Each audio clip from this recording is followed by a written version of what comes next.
तो अभी हम लोग जो है मोल का वो क्या है फॉर्मूला अभी डिराइव किए। मोल का फॉर्मूला क्या डिराइव किए, 1 मोल रिलेशन से।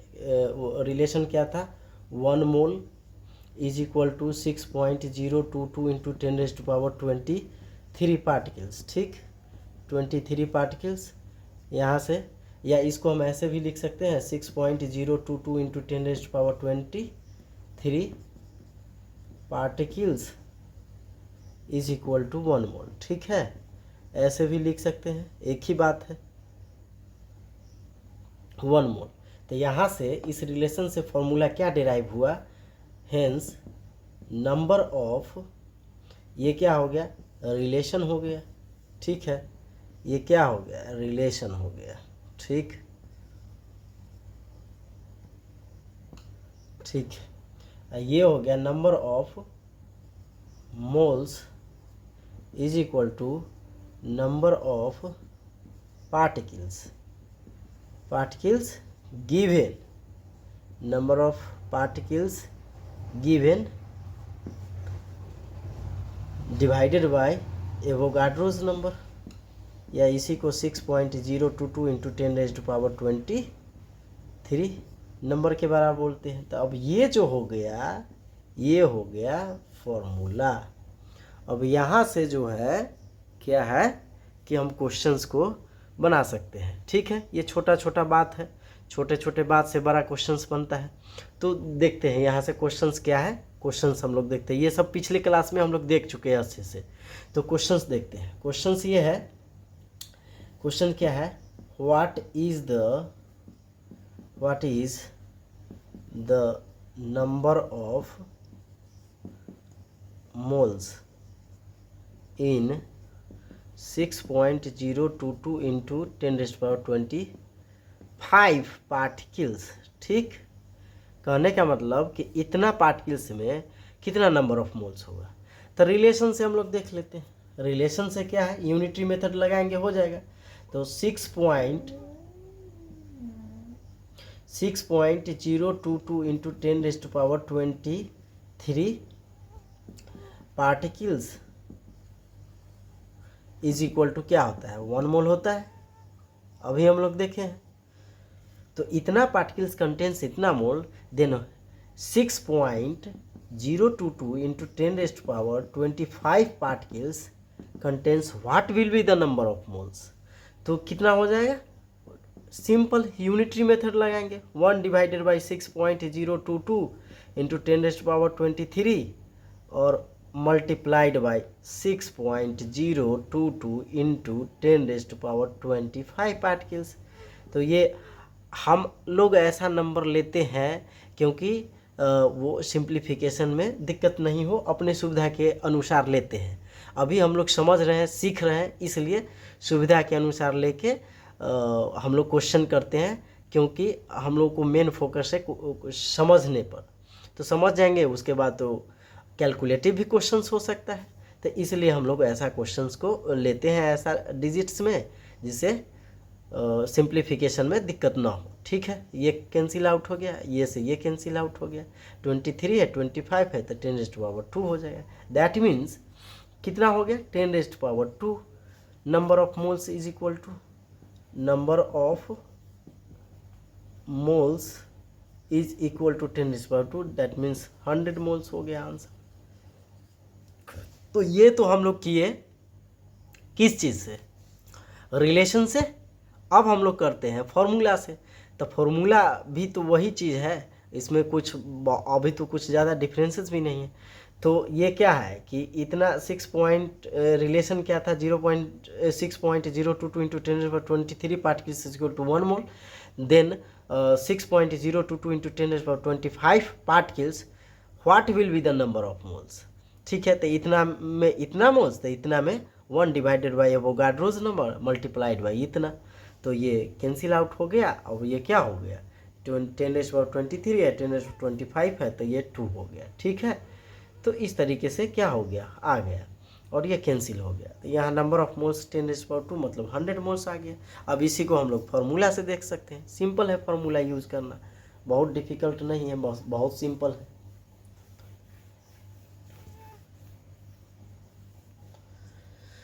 तो देखते हैं फॉर्मूला से क्या था कि क्वेश्चन था what is the number of moles in 6.022 into 10⁻25 particles. ठीक है, इतना था। तो फॉर्मूला से देखते हैं, number of moles is equal to number of particles given, जो दिया हुआ है, डिवाइडेड बाय 6.022 इंटू 10⁻23। ये हो गया। तो क्या हो गया, नंबर ऑफ पार्टिकल्स कितना दिया हुआ है, 6.022 इंटू 10⁻25 डिवाइडेड बाई 6.022 इंटू 10⁻23। अब ये कैंसिल आउट हो गया, 10⁻2 हो गया, दैट मीन्स 100 मोल्स हो गया आंसर। ये हो गया आंसर। ठीक है, तो ये हो सिंपल है, बहुत ही ज़्यादा सिंपल है। तो पिछले क्लास में ये सब चीज़ हम लोग देखे हैं और भी क्वेश्चंस किए थे। एक और क्वेश्चंस हम लोग यहाँ से कर सकते हैं। क्या कर सकते हैं क्वेश्चंस, देख लेते हैं क्या कर सकते हैं questions.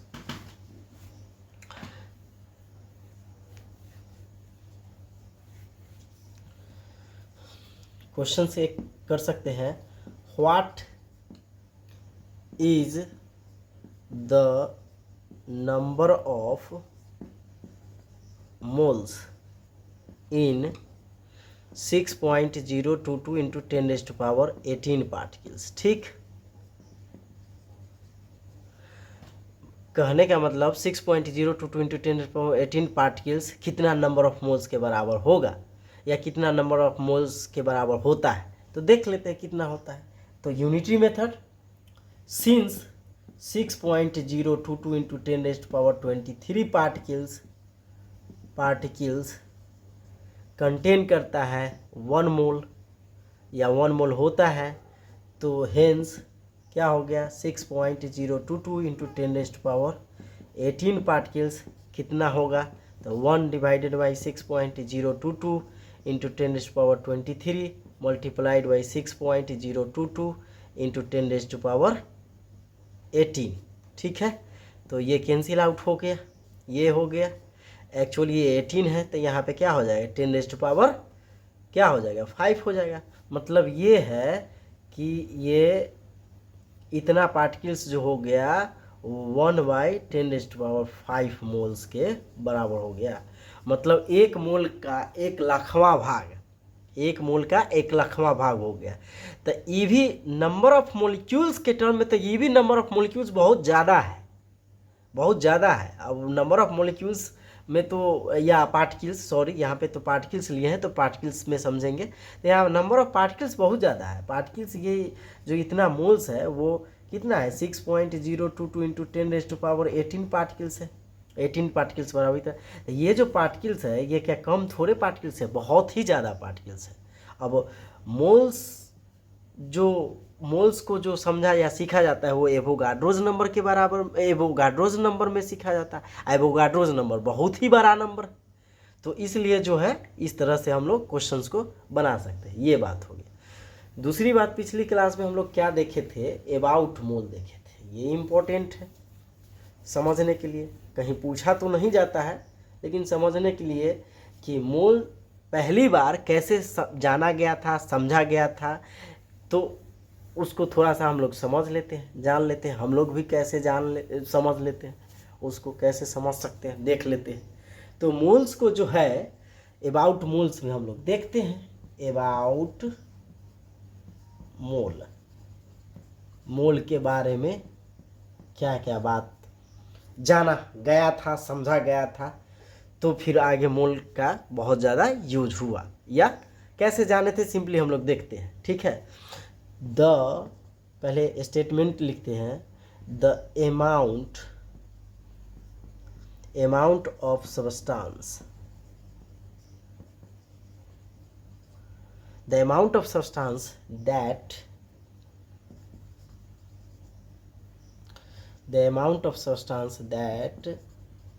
contains as many specified specified elementary particles as the number of atoms in 12 gram of carbon के C12 isotopes. 12 gram of carbon that means C12 isotope. ठीक,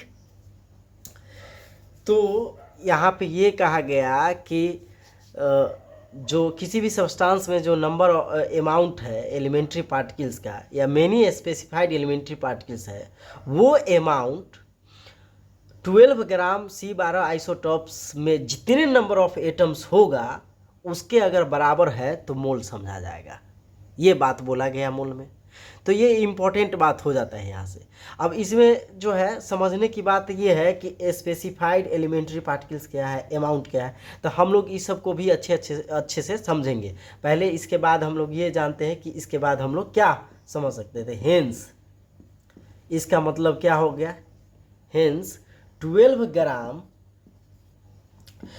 gram of C12 isotope is taken as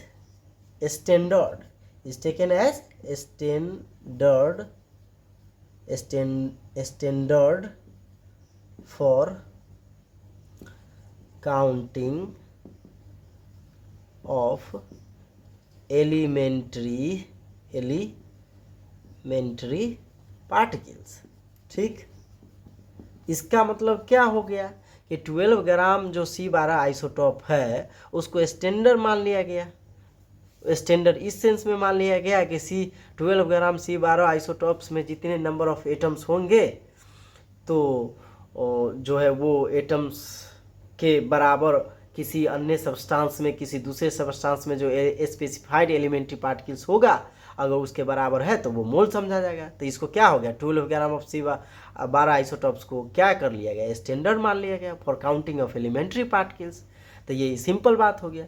तो इसका मतलब ये हो गया, hence फिर से हम समझ सकते हैं, क्या समझ सकते हैं, इसका मतलब ये हो गया कि एक्सपेरिमेंटली, अब ये सब चीज़ तो हो रहा था एक्सपेरिमेंटली ही शुरू में, तो एक्सपेरिमेंटली अब हम कंक्लूजन पे आ रहे हैं, आ गए हैं लगभग। Experimentally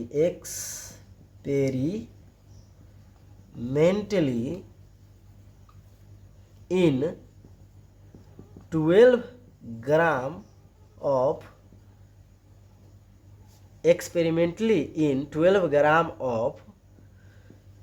C12 isotope 12 gram of C12 isotope is equal to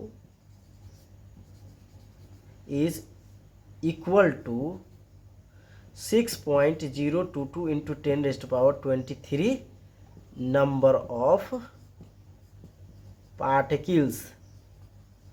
और यहाँ पे कार्बन है तो और एटम्स भी लिख सकते हैं, एक ही बात है यहाँ पे लगभग।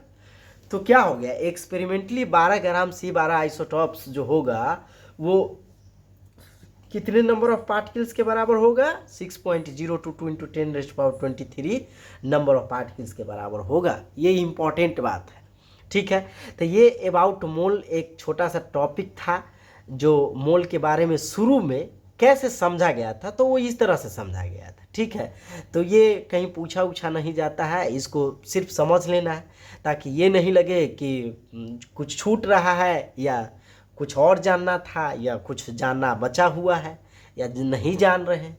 तो ये एक कंप्लीट बात है, जो है बात तो बहुत ज़्यादा है लेकिन आप लोगों के लेवल पे ये एक कंप्लीट बात है, मोल को शुरू में कैसे समझा गया था। तो ये इम्पॉर्टेंट बात हो गया। ठीक है, अब इस इम्पॉर्टेंट बात में जो है क्या है कि 2-3 टर्म्स हम लोग जो है इसमें देखने को मिला या समझने को मिला है। ये क्या है, पहला टर्म्स है अमाउंट, दूसरा टर्म्स है एलिमेंट्री पार्टिकल या स्पेसिफाइड एलिमेंट्री पार्टिकल्स, तीसरा टर्म्स है आइसोटॉप्स, ठीक, तीसरा टर्म्स है आइसोटॉप्स, ठीक। और उसके बाद जो है और कौन सा टर्म्स है, तो बस इतना है, ठीक है। Standard for counting of elementary particles ये हो गया। तो इस तरीके से जो है ये जो है अमाउंट स्पेसिफाइड एलिमेंट्री पार्टिकल, तो इसको हम लोग समझते हैं इधर। सबसे पहली बात कि अमाउंट क्या होता है। अमाउंट तो आप लोग जानते हैं, घर में या बहुत जगह पे देखने को मिलता है कि बैंक अकाउंट या बैंक का जो चेक होता है, चेक बुक जो होता है, तो चेक बुक से चेक में क्या है कि जब वो चेक को बैंक में ले जाते हैं तो ऐसे ही ब्लैंक तो नहीं ले जाते हैं, उसको फिल करते हैं, उसमें अमाउंट फिल करते हैं। तो अमाउंट का मतलब क्या हो गया, अमाउंट का नंबर मतलब सिंपली नंबर होता है। क्या होता है, सिंपली नंबर होता है। एक धारणा है कि अमाउंट का मतलब लोग मास भी समझ लेते हैं या वेट भी समझ लेते हैं केमिस्ट्री में, तो ऐसा कुछ बात नहीं। अमाउंट का नंबर, अमाउंट का मतलब सिंपली नंबर होता है, ठीक है। हालांकि कहीं कहीं फ्रीक्वेंटली लोग यूज कर लेते हैं तो थोड़ा बहुत चल सकता है, लेकिन वो बहुत ज़्यादा करेक्ट बात नहीं है। करेक्ट बात है अमाउंट का मतलब नंबर या डिजिट्स, जो भी आप समझ सकते हैं, समझ लें तो नंबर होता है अमाउंट का मतलब। तो अमाउंट नंबर हो गया। दूसरा है स्पेसिफाइड एलिमेंट। स्पेसिफाइड का मतलब क्या होता है, स्पेसिफाइड का मतलब होता है स्पेसिफिक। स्पेसिफिक, स्पेसिफिक मतलब क्या, अलग अलग पार्टिकल, एक जिसका एग्जिस्टेंस इंडिपेंडेंटली हो, सेपरेट हो, तो वही स्पेसिफाइड हो गया। या एलिमेंट्री का भी मतलब वही होता है, एलिमेंट्री। एलिमेंट्री, एलिमेंट्री का मतलब क्या होता है, एलिमेंट्री को तो डिस्क्रीट भी कहते हैं, डिस्क्रीट पार्टिकल भी बोलते हैं। एलिमेंट्री को डिस्क्रीट पार्टिकल भी बोलते हैं या डिस्क्रीट बोलते हैं। और डिस्क्रीट का मतलब क्या होता है, independently, independently existed, existence, independently existence. जिस पार्टिकल का एग्जिस्टेंस इंडिपेंडेंटली हो, एग्जिस्टेंस इंडिपेंडेंटली हो, उस पार्टिकल को एलिमेंट्री कह सकते हैं, एलिमेंट्री पार्टिकल कह सकते हैं। तो ये एक इम्पॉर्टेंट बात है, छोटा छोटा बात है, हर चीज़ को हम लोग समझते जाएंगे ताकि नए बच्चे को, नए स्टूडेंट को समझने में, पढ़ने में किसी तरह का कोई दिक्कत कठिनाई नहीं होगा। वैसे अगर दिक्कत होगा तो आप मैसेज करके पूछ सकते हैं, ठीक। तो ये हो गया, तो अमाउंट ये हो गया। स्पेसिफाइड का मतलब ये हो गया elementary, discrete, independent existence particle या सेपरेट पार्टिकल भी बोलते हैं, सेपरेट पार्टिकल्स भी कहते हैं। अब ये इंडिपेंडेंटली एग्जिस्टेंस, सेपरेट पार्टिकल, ये सब का क्या मतलब होता है, मीनिंग यही होता है यहाँ पे कि एक इलेक्ट्रॉन दूसरे इलेक्ट्रॉन से अलग होगा। अलग होगा इन द सेंस कि एक इलेक्ट्रॉन में दूसरा इलेक्ट्रॉन धंसा हुआ, घुसा हुआ नहीं होगा, वो अलग मूव कर रहा है, वो दूसरा इलेक्ट्रॉन अलग मूव कर रहा है। हर इलेक्ट्रॉन्स का अपना एक एनर्जी होता है, अपना अपना एनर्जी से वो रिवॉल्व करता है न्यूक्लियस के अराउंड। तो वो तो एटॉमिक स्ट्रक्चर की बात हो गया, वो वहाँ पे किया जा सकता है, ठीक है। तो ये हो गया। अब एलिमेंट्री पार्टिकल हो गया या सेपरेट डिस्क्रीट पार्टिकल हो गया, इंडिपेंडेंटली जिसका एग्जिस्ट, ये सब कौन कौन है, तो जैसे इलेक्ट्रॉन्स हो गया, प्रोटॉन्स हो गया, न्यूट्रॉन्स हो गया, एटम्स हो गए, क्या हो गया, एटम्स हो गया, आयंस हो गया, ठीक है। तो इस तरह का क्या है, ये सब एलिमेंट्री पार्टिकल्स में काउंट किए जाते हैं। और माइक्रोस्कोपिक पार्टिकल्स भी इसको कह सकते हैं, microscopic particles also it is called as microscopic particles. तो इसको हम क्या कह सकते हैं, माइक्रोस्कोपिक पार्टिकल्स भी कह सकते हैं। क्यों भाई, तो ये ही सब पार्टिकल माइक्रोस्कोपिक लेवल पे किसी भी सब्सटेंस के अंदर या सब्सटेंस में पाए जाते हैं, तो इसलिए इसको माइक्रोस्कोपिक पार्टिकल्स कर दिया। माइक्रोस्कोपिक पार्टिकल्स मतलब क्या, extremely small particles. Microscopic particles का मतलब एक्सट्रीमली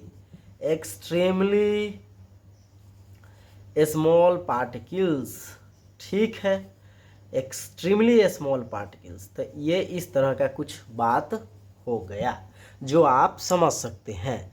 तो मोल के बारे में जो शुरू में समझा गया था या इसी वे से मोल को जाना गया था, तो ये थोड़ा बात था उसके बारे में जो समझने को था और हम लोग समझ चुके।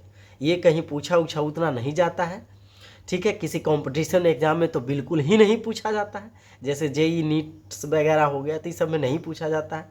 ये सब सिर्फ नॉलेज बेस्ड, ये इंफॉर्मेशन बेस्ड एक इंफॉर्मेशन था मोल के बारे में कि कैसे शुरू में जाना गया था। चलिए अब हम लोग क्या है, अब हम लोग आगे मोल में बढ़ते हैं या पढ़ते हैं, ठीक है। आगे मोल में क्या है, मोल इन टर्म्स ऑफ नंबर तो हम लोग समझ ही गए। अब मोल इन टर्म्स ऑफ मास समझने का कोशिश करते हैं। बहुत ही सिंपल, बहुत ही इजी, क्योंकि साइंस ही सिंपल होता है। तो साइंस सिंपल होता है तो पढ़ेंगे सिंपल वे में, उसमें क्या दिक्कत है, ठीक है। ये हो गया सिंपल वे में, एकदम आराम से पढ़ेंगे, हर चीज़ को पढ़ेंगे, जीरो टू पिक लेवल।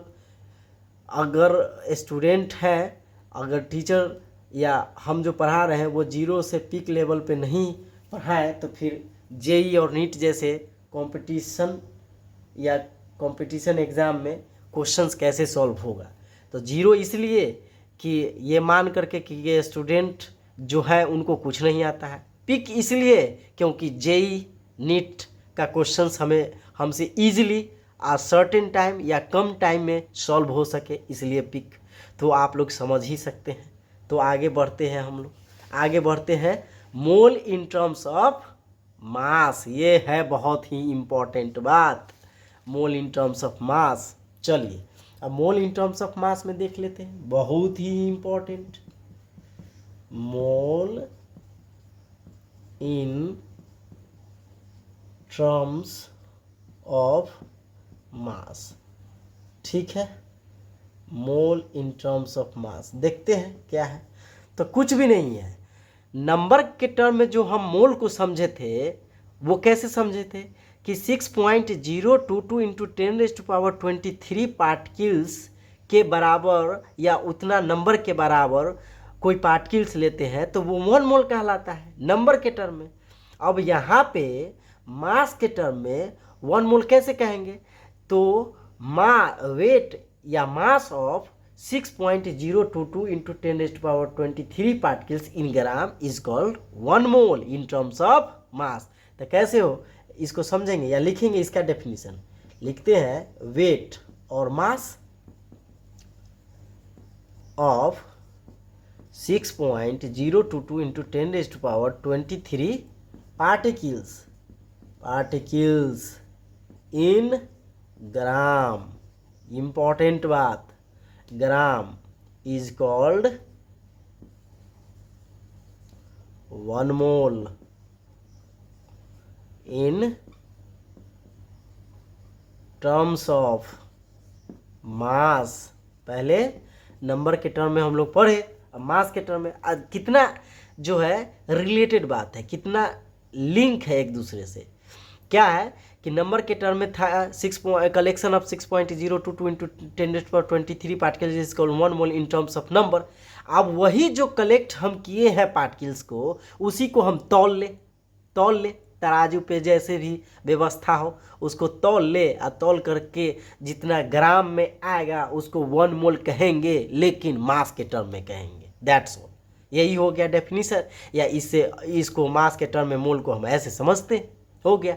तो ये डेफिनीशन हो गया। तो डेफिनीशन से हम लोग क्या अब रिलेशन डेवलप करेंगे, लेकिन रिलेशन डेवलप करने से पहले कुछ इम्पॉर्टेंट बात सब है, उसको हम लोग अगर जान ले अच्छे से तो बहुत ही अच्छा होगा। एक तो इम्पॉर्टेंट बात ये है कि इसको, अब पहली बात कि ऐसा है कि इतना नंबर के बराबर किसी भी पार्टिकल्स को तराजू पे ले जा कर के तौलेंगे तो नहीं मोल को निकालने के लिए हमेशा। अब इतने नंबर के बराबर आप कुछ भी ले लीजिए तो वो मोल कहलाया नंबर के टर्म में। अब वो जो लिए हैं आप, उस लिए हुए पार्टिकल्स को तराजू पे ले जा करके तौल दीजिए। अब जितना ग्राम में आया वो भी कहलाएगा 1 मोल, लेकिन मास के टर्म में कहलाएगा। हो गया बात। लेकिन हर बार इतना नंबर के बराबर ना पार्टिकल लेना पॉसिबल है और ना ही इसको तौलना पॉसिबल है। हालांकि यहाँ पे हम लोग तो एलिमेंट्री पार्टिकल या माइक्रोस्कोपिक पार्टिकल्स की बात करते हैं।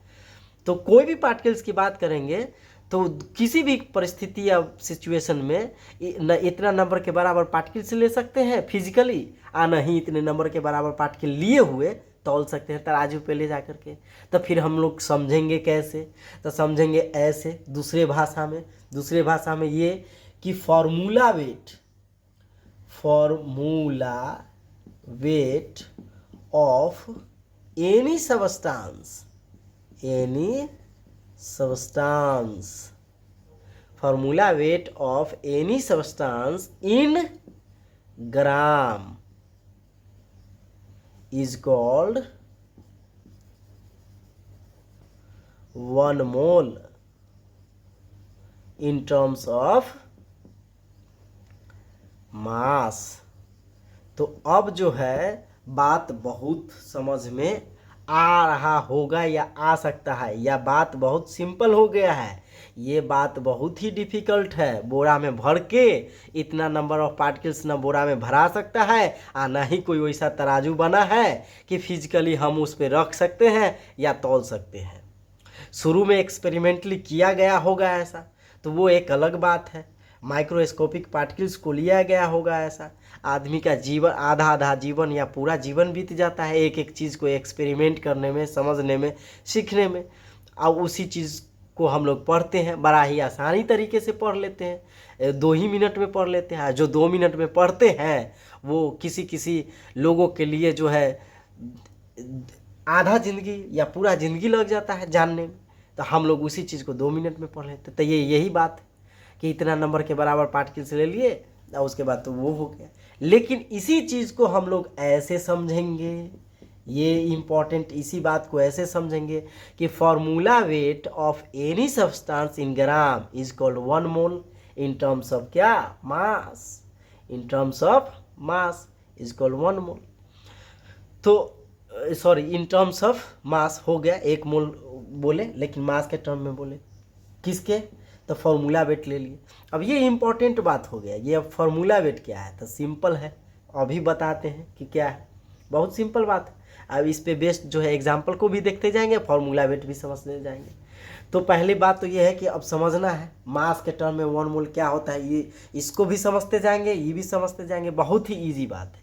पहले कि यहाँ पे हम एक कोशिश करते हैं आपको समझाने का, क्या कि 1 मोल, ठीक है ना, 1 मोल CaCO3 लिए। अब ये एक कंपाउंड है, या अभी आप वो नहीं समझ रहे हैं तो कोई बात नहीं है, लेकिन ये आप समझिए कि ये CaCO3 है 1 मोल। तो मास के टर्म में हम कैसे समझेंगे? तो पहली बात तो ये है कि 1 मोल CaCO3 है, तो इसमें क्या हो जाएगा? इसमें होगा atomic weight of calcium Ca plus atomic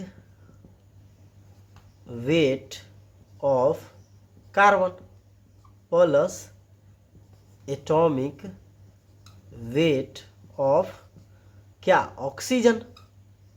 ठीक है, ऑक्सीजन ये हो गया। तो ऐसा है कि ये तो एक कंपाउंड है।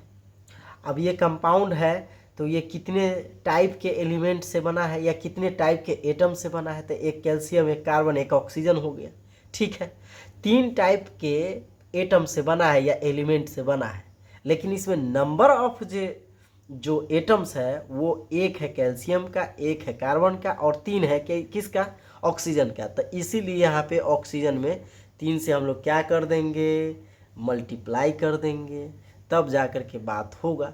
तो ऐसा है कि ये जो कंपाउंड है, तो इस जो कंपाउंड है तो ये सबका हम एटॉमिक वेट लेंगे, सबका, तीनों टाइप के एलिमेंट के एटम्स को एटॉमिक वेट लेंगे और सबको हम सम कर देंगे।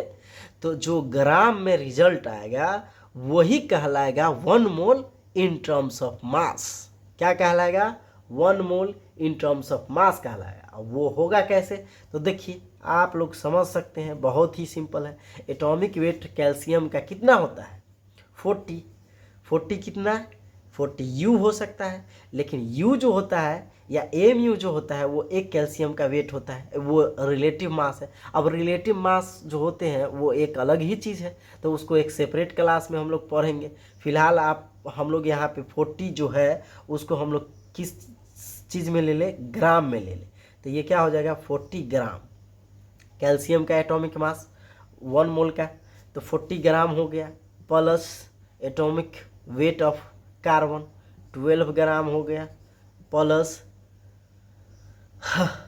16 ग्राम ऑक्सीजन का हो गया। अब मल्टीप्लाई कर दिए 3 से, तो अब ये कितना आ गया, तो आप समझ सकते हैं ये जो हो गया कितना हो गया, 48, 16 3 48 हो गया, और ये 48 और 12 कितना हो गया, और 60 और 60 ये 40 100 ग्राम हो गया। तो ये जो हो गया 100 ग्राम जो आया ये 1 मोल हुआ। That means 1 mole is equal to कितना हो गया, 100 gram. 1 mole calcium carbonate, actually 1 mole calcium carbonate is equal to 100 gram. तो 1 मोल कैल्शियम कार्बोनेट में कितना ग्राम होगा, या 1 मोल कैल्शियम कार्बोनेट को मास के टर्म में कैसे हम समझेंगे, तो ये 100 ग्राम हो गया। अब इस 100 ग्राम को भी 1 ही मोल कहते हैं, लेकिन मास के टर्म में कहते हैं। अब 1 मोल में 6.022 इंटू 10⁻23 पार्टिकल्स होता है, तो वो नंबर के टर्म में हो गया, अलग ही बात है। एक और इंटरेस्टिंग बात, अगर कोई गैसियस सब्सटेंस है 1 मोल ले लिए, अब वो 1 मोल उस गैसियस सब्सटेंस का जो पार्टिकल्स है वो जितना वॉल्यूम को कवर करेगा, जितना भी वॉल्यूम को कवर करेगा वो वॉल्यूम भी कहलाता है 1 ही मोल, लेकिन इन टर्म्स ऑफ वॉल्यूम। बड़ा ही इंटरेस्टिंग बात, बड़ा ही सिंपल बात, अब बहुत ही रिलेटेड बात, बहुत ही रिलेटेड बात। तो इसी को बोलते हैं जीरो टॉपिक, ठीक है। तो ये बात हो गया। अब ऐसे ही हम लोग 1 मोल कैल्शियम कार्बोनेट को समझे, वैसे ही 2-3 एग्जाम्पल को और समझते हैं, 2-3 एग्जाम्पल को और समझते हैं।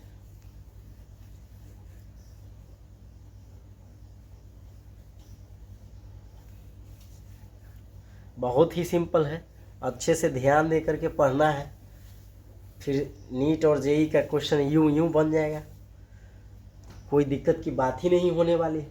अब हम लोग देख लेते हैं क्या, 1 mole NaOH, 1 mole NaOH is equal to atomic weight of क्या, सोडियम, ठीक, प्लस एटॉमिक वेट आप लोग समझ सकते हैं oxygen, atomic weight of oxygen, एक ही एटम है यहाँ पे, प्लस एटॉमिक वेट ऑफ क्या, हाइड्रोजन, एक ही एटम है हाइड्रोजन का भी। अब देख लेते हैं एटॉमिक वेट, सबको ग्राम में लेना है, अभी सीख रहे हैं, समझ रहे हैं, ठीक है। तो ये हम समझेंगे सबको, क्या चीज़ में हम लोग डेफिनेशन ही पढ़े हैं, formula wait of any substance in gram is called 1 mole in terms of मास। ये इंपॉर्टेंट बात है। तो ऐसे इंपॉर्टेंट बात है तो इंपॉर्टेंट तरीके से भी समझना है और थोड़ा ध्यानपूर्वक समझना है, क्योंकि सीख रहे हैं तो ध्यानपूर्वक ही सीखना पड़ता है, ठीक। ये हो गया। तो एटॉमिक वेट ऑफ सोडियम कितना हो गया, 23 ग्राम हो गया, ग्राम में लेना है। चूँकि ऐसा है कि सोडियम को हम 23U भी लिखते हैं या 23 AMU भी लिखते हैं, और भी चीज़ है, इतना ही नहीं है। 23 AMU, 23 एवोग्राम, 23 एस्टोन, 23 डाल्टन, ये सारा का सारा क्या है, एक ही चीज़ है। समझे श्रीमान महोदय या महोदया जी, ये क्या है, सारा का सारा एक ही चीज़ है। तो ये सब चीज़ हम लोग डिटेल में पढ़ेंगे, अलग दूसरे क्लास में पढ़ेंगे। फिलहाल अभी मोल कॉन्सेप्ट पढ़ रहे हैं, तो मोल कॉन्सेप्ट में जैसे बताया जा रहा है, जैसे पढ़ाया जा रहा है, जैसे सिखाया जा रहा है, वैसे आप लोगों को पढ़ना और सीखना है, ठीक है। वो इसमें बहुत तरह का क्वेश्चंस भी आ सकते हैं, तो वो आप मैसेज करके पूछ ले सकते हैं कि हाँ इसका मतलब क्या हो सकता है। लेकिन हम कोशिश कर रहे हैं कि किसी तरह का कोई परेशानी और प्रॉब्लम नहीं हो, इसको समझने में। तो ये हम यू, एएमयू, एवोग्राम, एस्टोन, डाल्टन ये सब को सेपरेट क्लास में पढ़ेंगे, पूरा डिटेल में पढ़ेंगे, बहुत ही इंपॉर्टेंट। ठीक है, ये सब जो है एक ही चीज़ है और वो रिलेटिव मास में आता है। ठीक है, तो यहाँ पे देखते हैं हम लोग। तो ये 23 ग्राम हो गया, प्लस ऑक्सीजन 16 ग्राम हो गया, कहने की बात ही नहीं है। हाइड्रोजन 1 ग्राम हो गया, कहने की कुछ बात ही नहीं है। तो ये हो जाएगा 40 ग्राम, कहने की कोई बात नहीं है। कैसे? 23 या 1 24 और 16 40 ग्राम। तो 1 मोल में इतना ग्राम हो गया। दूसरा एग्जाम्पल ले लेते हैं, KMnO4, बहुत ही फेमस, पोटेशियम परमैंगनेट कहते हैं उसको। 1 मोल KMnO4, इसको पोटेशियम परमैंगनेट कहते हैं, बड़ा ही इंपॉर्टेंट है। इनऑर्गेनिक केमिस्ट्री में बहुत ही ज़्यादा इसका क्या है, डी और DNF ब्लॉक में बहुत ज़्यादा इसको पढ़ने और जानने को मिलता है। वैसे और भी जगह पे देखने को मिल जाते हैं। तो अभी से ही देखते चलिए, अभी से ही समझते चलिए, अभी से ही इसका नाम सुनते चलिए, तो और भी बात समझ में आ जाएगा। तो जैसे क्या हो गया 1 मोल KMnO4, तो इसमें क्या हो गया, एटॉमिक वेट वैसे ही समझते चलेंगे। Atomic weight of potassium plus atomic weight of manganese plus atomic weight of oxygen. तो ऐसा है सर कि ऑक्सीजन का 4 एटम यहाँ पे है, तो मल्टीप्लाई करेंगे 4 से, तो हो गया। अब निकाल लेते हैं एटॉमिक वेट ऑफ पोटेशियम कितना होता है। एटॉमिक वेट ऑफ पोटेशियम 39, कोई डाउट? नो एनी डाउट, होना भी नहीं चाहिए। ठीक, very good. Plus 39 gram, sorry, plus atomic weight of manganese, तो मैंगनीज का 55 होता है। अब ये मैंगनीज पे प्लस चार्ज नहीं है, मैंगनीज और उसके बाद प्लस है। ठीक है, तो 39 ग्राम, इसका 55 ग्राम होगा आप, plus oxygen 16 gram multiplied by 4। तो आप समझ सकते हैं, बहुत ही सिंपल। अब कितना सिंपल होना चाहिए। अब इसको हम ऐड करेंगे, सारा का सारा ऐड करेंगे, तो ये जो ऐड के बाद कितना आ जाएगा, वो लगभग 158 ग्राम ही आएगा, लगभग, वो कुछ नहीं। आप यहाँ पे देख ले, 39, 55, 16, 4 जा 64, जैसे पढ़ना है पढ़ लीजिए। तो ये क्या हो गया, 5 4 9 9 9 18 के 8 हासिल 1 और 6 5 11 11 और 3 11 3 14 1 15 हो गया। तो 158 ग्राम हो गया, ये आ गया। तो ये जो 158 ग्राम है वो क्या है, 1 मोल है, लेकिन इन टर्म्स ऑफ मास, समझने की बात है, मास के टर्म में है। ये हो गया। तो एक आधा एग्जाम्पल और ले लेते हैं, पूरा का पूरा क्लियर ही हो जाएगा, किसी तरह का कोई डाउटिफिकेशन ही नहीं रहेगा। पूरा एकदम लेते चल रहे हैं, एकदम सिंपल छोटा बात, बहुत ही साधारण बात। ठीक, तो और आगे बढ़ते हैं दूसरे एग्जाम्पल के साथ। तो यहाँ पे देखा जाए, श्रीमान महोदय या महोदया जी, देखा जाए क्या होगा, K2Cr2O7, ये भी बहुत ही फेमस एग्जाम्पल। इसको बोलते हैं पोटेशियम डाइक्रोमेट, लिख भी दे सकते हैं हम आपको, पोटेशियम डाइक्रोमेट बोलते हैं। अब बहुत ही इम्पोर्टेंट है। तो फिलहाल जो है, सॉरी ऐसे तो लिख दी है, लेकिन चलिए इसी को हम आगे बढ़ते हैं। ऐसे लिखना था 1 मोल K2Cr2O7 पोटेशियम डाइक्रोमेट। तो क्या हो जाएगा, atomic weight of potassium multiplied by 2, ये ध्यान देने की बात है, plus atomic weight of chromium multiplied by 2, ध्यान देने की बात है, प्लस एटॉमिक वेट ऑफ क्या, ऑक्सीजन मल्टीप्लाइड बाई 7। अब ये सब थोड़ा इम्पोर्टेंट है। अब इससे तो पूरा का पूरा बात ही समझ में आ जाता है, इतना मल्टीप्लिकेशन है। तो देख लेते हैं। ठीक है, ऐसे तो इसका डायरेक्टली 294 ग्राम लिख सकते हैं, लेकिन हम लोग देख लेते हैं अच्छे से कि कैसे कैसे होगा। तो अब देखिए पोटेशियम का जो हो गया वो 39 होता है, 39 gram multiplied by 2 plus chromium 52 gram multiplied by 2 plus gram यहाँ पे समझ लीजिएगा, plus oxygen 16 gram multiplied by 7। अब ये आप सबको सिंप्लीफाई कैलकुलेट करके लिखेंगे तो 294 क्या हो जाएगा ग्राम आएगा, एकदम डेफिनेटली आएगा। तो ये क्या हो गया, ये हो गया 1 मोल इन टर्म्स ऑफ मास। तो इजी है, बहुत ही ईजी है समझना मोल इन टर्म्स ऑफ मास क्या। तो ये मोल इन टर्म्स ऑफ मास था, ये सिंपल था। आगे हम लोग मोल इन टर्म्स ऑफ मास में ही mole concept for element, mole concept for compound, mole concept for element, mole concept for radical, ये तीन कॉन्सेप्ट पढ़ने वाले हैं, तब जा करके ये मोल इन टर्म्स ऑफ मास खत्म होगा। तो मोल इन टर्म्स ऑफ मास छोटा नहीं है, बड़ा है। जैसा कि हम लोग मोल इन टर्म्स ऑफ नंबर पढ़े थे, बहुत छोटा था, नंबर के टर्म में पढ़ लिए, ख़त्म हो गया, फिनिश हो। अब है मोल इन टर्म्स ऑफ मास। तो मोल इन टर्म्स ऑफ मास थोड़ा बड़ा है, थोड़ा बड़ा नहीं बल्कि थोड़ा ज़्यादा ही बड़ा है। किसके रेस्पेक्ट में, तो मोल इन टर्म्स ऑफ नंबर के रेस्पेक्ट में। चलते हैं आगे बढ़ते हैं।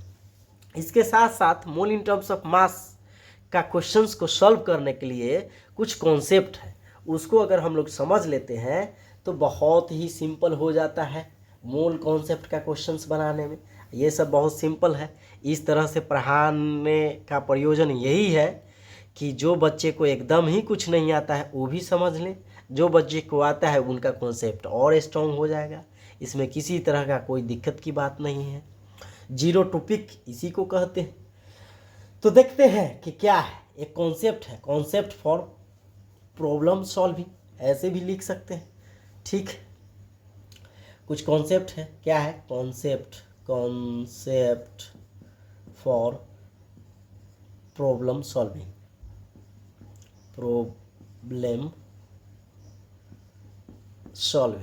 ठीक है। प्रॉब्लम सॉल्व करने के लिए कुछ कॉन्सेप्ट है जो कॉन्सेप्ट के तौर पे यहाँ पे बताया जा रहा है, जो काफ़ी लेकिन बहुत ही ज़्यादा इम्पोर्टेंट है। एक टेबुलर फॉर्म में हम लोग जानेंगे, लेकिन ये बहुत ही ज़्यादा इम्पोर्टेंट है। इसके बिना मोल कॉन्सेप्ट का क्वेश्चन न टस हो सकता है न मस हो सकता है। इसीलिए क्वेश्चन को टस मस को छोड़ के सीधा क्वेश्चन को इजीली तरीके से करना है, तो इस टेबुलर फॉर्म को अच्छे से समझना होगा। ये बात आप समझ सकते हैं, नहीं समझ सकते हैं तो फिर भी समझिए, देखिए कैसे हम बताते हैं। तो बताना यही है, टेबुलर फॉर्म में समझना है कि यहाँ पे लिखिए सब्सटेंस, बड़ा ही इम्पोर्टेंट और सिंपल चीज़ है। बहुत ही सिंपल चीज़ से बहुत बड़ा चीज़ पढ़ लेते हैं, वही जा कर के बहुत इम्पोर्टेंट हो जाता है। कहना इसमें करना क्या है, समझते जाना है, छोटा छोटा चीज़ को हर तरीके से समझ लेंगे, बस हो गया बात कर।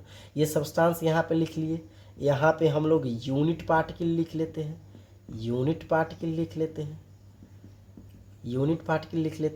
यहाँ पे लिख लेते हैं फॉर्मूला वेट लिख लेते हैं, और यहाँ पे लिख लेते हैं नेम ऑफ मोल।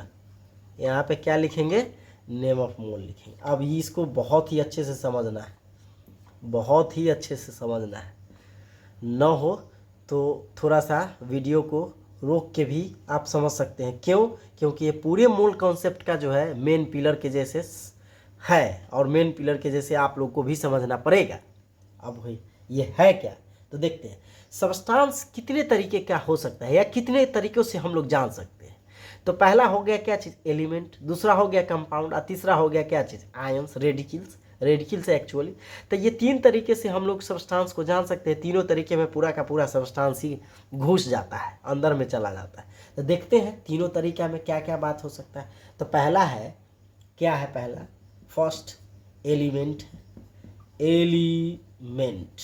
अब एलिमेंट क्या हो सकता है, ऐसा है कि एलिमेंट के लिए, कंपाउंड के लिए, मॉलिक्यूल के लिए, एटम्स के लिए, रेडिकल्स के लिए, जितने भी इस तरह का बात है, इस तरह का वर्ड्स है, इसके लिए एक सेपरेट ही क्लास हम लेने वाले हैं या पढ़ाते भी हैं। सेपरेटली पढ़ाते हैं उसको, ताकि जो भी बच्चे हैं जिनको कुछ भी नहीं आता है उनको पूरा का पूरा बात समझ में आ जाए।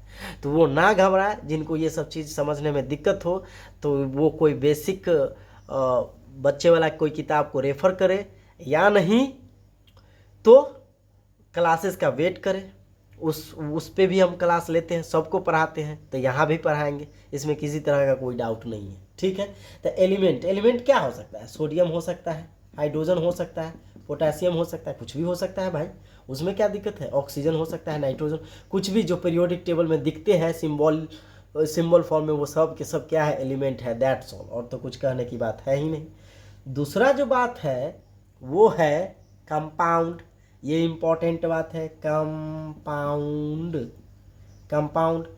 कंपाउंड स्लैश हम एलिमेंटल मॉलिक्यूल भी लिखते हैं। वो क्यों लिखते हैं वो बाद में हम लोग को पता चलेगा। एलिमेंटल मॉलिक्यूल, ठीक है, मॉलिक्यूल लिखते हैं। क्यों? अभी पता चल जाए। अब ये कंपाउंड है तो कंपाउंड तो CO2 भी हो सकता है, H2O भी हो सकता है, ठीक है, और O2। अब ये जो O2 है ये कंपाउंड, इसको कहना ठीक बात नहीं है, ये है elemental molecule. O2 is the elemental molecule, H2 is the elemental molecule. Homo elemental molecule इसको कहते हैं, इसमें किसी तरह का कोई डाउट नहीं है। यहाँ पे NaCl भी ले सकते हैं, तो इस तरह से भी ले सकते हैं हम, ठीक है। ये हो गया। अब तीसरे नंबर में जो है वो है, क्या है वो है रेडिकल। तो रेडिकल तो आप लोग समझ ही रहे हैं, द सब्सटेंस या the species upon which developed charge, जो ऐसा सब्सटेंस जिस पे चार्ज डेवलप हुआ हो उसको हम क्या कहते हैं? रेडिकल कहते हैं, ठीक है। या ऐसा स्पीसीज, जैसे कि क्या हो गया, इसका एग्जाम्पल है ये सब, ठीक है, इस तरीके से हुआ। तो रेडिकल क्या हो गया? Na+, H+,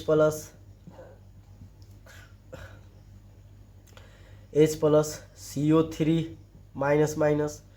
कुछ भी आप ले सकते हैं, Cl- ले सकते हैं। ये सब क्या हो गया? एग्जाम्पल हो गया। तो ये सब्सटेंस जो है, एलिमेंट, कंपाउंड और रेडिकल, ये सब्सटेंस को तीनों फॉर्म में अगर हम लोग समझ लेते हैं तो पूरा का पूरा सब्सटेंस ही इसी में घुस जाता है, ठीक है। और थोड़ा बहुत अगर बचेगा तो वो आप लोग समझ सकते हैं, उसके बाद तो बचने के लिए बहुत वैसा कुछ है नहीं, लेकिन समझ सकते हैं। लेकिन अब ये एलिमेंट, कंपाउंड और रेडिकल, ये सब्सटेंस को इस तरह से समझ लेंगे, और समझने के बाद आगे पढ़ेंगे तो उसके बाद मोल कॉन्सेप्ट का क्वेश्चन जो है बहुत ही इजीली तरीके से बन सकता है। हम फिर बोलते हैं ये जो टेबुलर फॉर्म है पूरे मोल कॉन्सेप्ट में सबसे ज़्यादा इम्पॉर्टेंट है। वैसे तो पूरा हर चीज़ इम्पॉर्टेंट है, लेकिन इसके बिना जो है क्वेश्चन गलती हो सकता है, होने का संभावना ज़्यादा है, ठीक। ये हो गया। चलिए अब यहाँ पे हम थोड़ा सा इसको ऐसे लाइन खींच देते हैं। अब ये देखिए एलिमेंट है, तो एलिमेंट का जो बेसिक यूनिट पार्टिकल होता है वो एटम होता है, कहने की बात है। क्यों भाई? तो एटम से ही एलिमेंट बनते हैं। और यहाँ पे अभी तो कुछ ज़्यादा डिटेल नहीं बता सकते, फिलहाल इतना ही में समझ में आ जाएगा। फिर यह कंपाउंड है, कंपाउंड का बेसिक यूनिट पार्टिकल मॉलिक्यूल होता है। क्यों भाई? तो मॉलिक्यूल्स, बहुत सारे मॉलिक्यूल्स एक जगह मिलते हैं तो वही तो है कंपाउंड। कंपाउंड के बेसिक यूनिट पार्टिकल्स को क्या? मॉलिक्यूल्स कहते हैं। दैट्स ऑल हो गया। और दूसरा ये जो है रेडिकल, रेडिकल के यूनिट पार्टिकल्स को हम लोग कहते हैं आयन। That's all. तो ये हो गया बात, ठीक है, आयन हो गया। चलिए अब है, अब जैसे जैसे आगे बढ़ेंगे वैसे वैसे बहुत ही ज़्यादा इम्पॉर्टेंट बात होते जाएगा, और बहुत ही ध्यानपूर्वक समझना है, तभी जाकर के समझ में अगर आ गया तो क्वेश्चन यूं एकदम बहुत ही फास्ट बन जाएगा, कम टाइम, ठीक। ये हो गया। अब ये एलिमेंट है सब्सटेंस, इसके यूनिट पार्टिकल को एटम कहते हैं, तो फॉर्मूला वेट को क्या कहेंगे? एटॉमिक वेट कहेंगे। That's all, simple, very simple. अब इसको क्या कहेंगे? कंपाउंड है ये, इसके यूनिट पार्टिकल को मॉलिक्यूल कहते हैं, तो इसके फॉर्मूला वेट को क्या कहेंगे? मॉलिक्यूलर वेट कहेंगे, मोलेक्यूलर वेट कहेंगे, सिंपल। ये आयन है तो इसको आयन की वेट कहेंगे, बहुत ही सिंपल। इससे भी ज़्यादा कुछ सिंपल हो सकता है क्या? ना, नहीं हो सकता है। चलिए अब ये थोड़ा और भी ज़्यादा इम्पोर्टेंट है कि नेम ऑफ मोल क्या होगा भाई, ये सब का मोल का नाम क्या होगा, ताकि क्वेश्चंस में दिया रहे तब पकड़े कैसे हम कि ये मोल का नाम है। तब बात किसके ऊपर किया जा रहा है, एलिमेंट के ऊपर किया जा रहा है कि कंपाउंड के ऊपर किया जा रहा है कि रेडिकल के ऊपर किया जा रहा है। बहुत ही इंपॉर्टेंट बात। तो समझते हैं नेम ऑफ मोल क्या होगा। तो name of mole gram atom इसको बोलते हैं, ग्राम एटम बोलते हैं, ठीक है। या इसी को बोलते हैं ग्राम एटॉमिक मास बोलते हैं। क्या बोलते हैं, ग्राम, कैसे भी लिखिए, ग्राम एटॉमिक मास। और बहुत सारे बुक्स में या बहुत बच्चे को ये भी पता होगा कि GAM क्या होता है। तो यही है, ये दिखने को भी मिलता है, बहुत सारे किताब में आजकल दिखने को मिलता है। ग्राम एटॉमिक मास को शॉर्ट फॉर्म में ऐसे भी लिखते हैं। चलिए, वेरी गुड, बहुत बहुत वेरी गुड। अब इसको क्या लिखते हैं, तो इसको थोड़ा छोटा करके लिखते हैं क्योंकि ये थोड़ा सा बड़ा है। तो देखते हैं, इसको बोलते हैं ग्राम मॉलिक्यूल। क्या बोलते हैं, ग्राम शॉर्ट फॉर्म में ऐसे लिख लेते हैं, ग्राम मोलेक्यूल, ठीक। या इसी को हम बोलते हैं ग्राम मोल बोलते हैं। या इसी को बोलते हैं ग्राम मोलिक्यूलर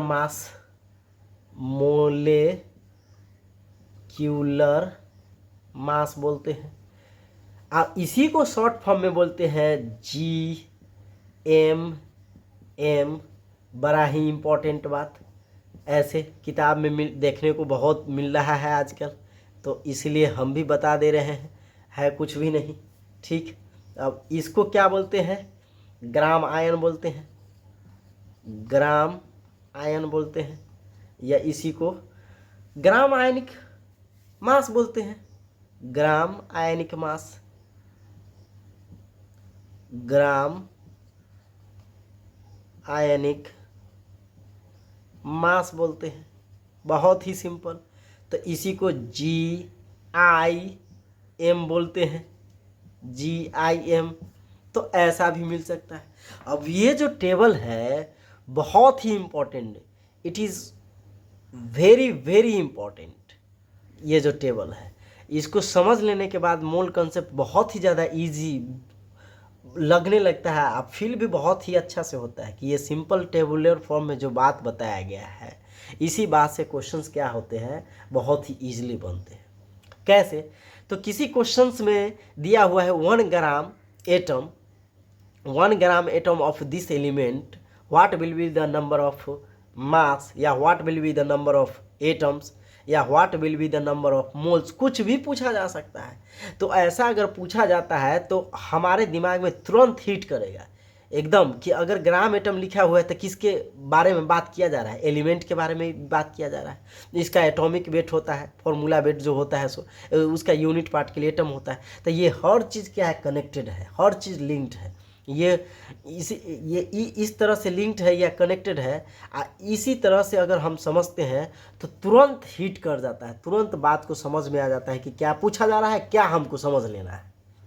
तो ये इम्पॉर्टेंट है। उसी तरह से क्या हो गया, ये कंपाउंड की अगर बात किया जा रहा है, अगर बुक्स में, किताब में, क्वेश्चंस में अगर दिया रहा है 1 ग्राम मॉलिक्यूल या 2 ग्राम मॉलिक्यूल या 3 ग्राम मॉलिक्यूल, कुछ भी दिया रहे तो उसको हम लोग कैसे समझेंगे, उसका मतलब क्या होगा। इसका मतलब है कि कंपाउंड की बात किया जा रहा है, उसका यूनिट पार्टिकल मॉलिक्यूल्स हो गया, फिर मॉलिक्यूलर वेट ये हो गया।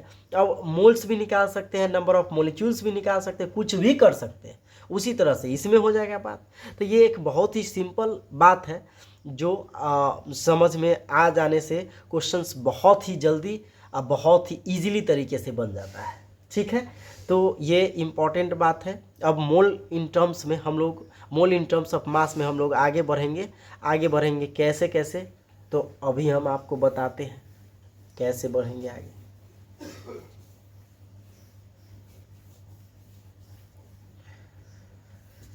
देखिए, मोल इन टर्म्स ऑफ मास में हम लोग 3 मोल कॉन्सेप्ट, 3 जो है मोल कॉन्सेप्ट का ही कॉन्सेप्ट पढ़ने वाले हैं। क्या है भाई, तो पहला नंबर है मोल कॉन्सेप्ट फॉर एलिमेंट। ठीक। दूसरा है मोल कॉन्सेप्ट फॉर कंपाउंड। तीसरा है